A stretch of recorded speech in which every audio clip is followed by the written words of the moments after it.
No one hears the beginning of change.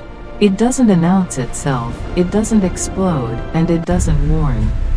It arrives quietly, in hesitation. On the frozen edge of the Southern Ocean, life is measured in risk. Every wave that crashes against Antarctic rock carries a decision: stay safe, or step into the unknown. For one Gentoo penguin colony, survival has become a daily calculation written in hunger, fear, and timing. The sea is generous, but never forgiving. A father penguin stands at the shoreline as wind cuts across his feathers like blades. Behind him, two fragile lives wait on stone. Ahead of him lies darkness beneath the water, where everything eats everything else. He doesn't move, not because he is afraid, but because he remembers. The ocean has taken others before him, and still, he goes. The water is not empty. It is watching. Below the surface, shadows glide faster than thought.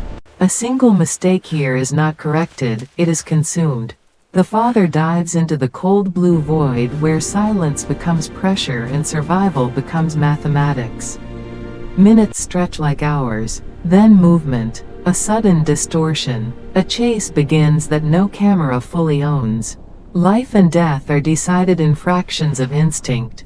When he returns, he is no longer just a father. He is a system rebuilt by survival. And still he must choose, eat or return. He chooses return. On the cliff above, life continues in smaller struggles.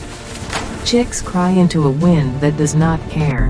Hunger has no patience. The world is too large for something so small, yet they wait, because waiting is inherited. Because trust is learned before understanding, and because survival here is never individual. It is shared, or it is lost. Far beyond the ice, where rock replaces snow and heat replaces cold, another intelligence is rewriting survival. In shallow waters, an octopus moves like thought made visible. No leader, no herd, no instruction, only learning. It watches, adapts, and remembers patterns no one taught it. A crab hides in stone, but the octopus does not chase. It predicts. Then it changes strategy mid-moment, as if rewriting its own mind in real time. Nothing about it is stable, and that is what makes it dangerous and brilliant. In another tide pool, the ocean becomes a battlefield of milliseconds. A mantis shrimp strikes faster than sight should allow. Its force is certainty, but certainty meets adaptation. The octopus does not retreat blindly. It observes, builds, and uses the environment itself as armor. A shell becomes a shield. A hiding place becomes invention. There is no instinct for this, only creativity under pressure. And above it all, sleep is not rest but processing.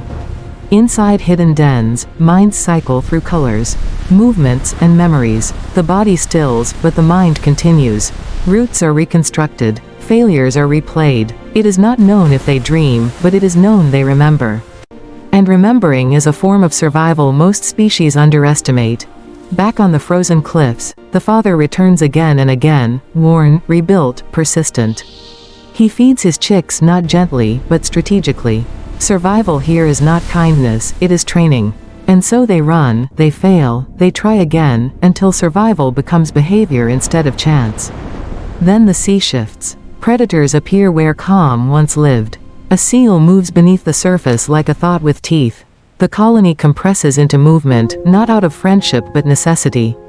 Confusion becomes protection. The sea cannot isolate what moves as one.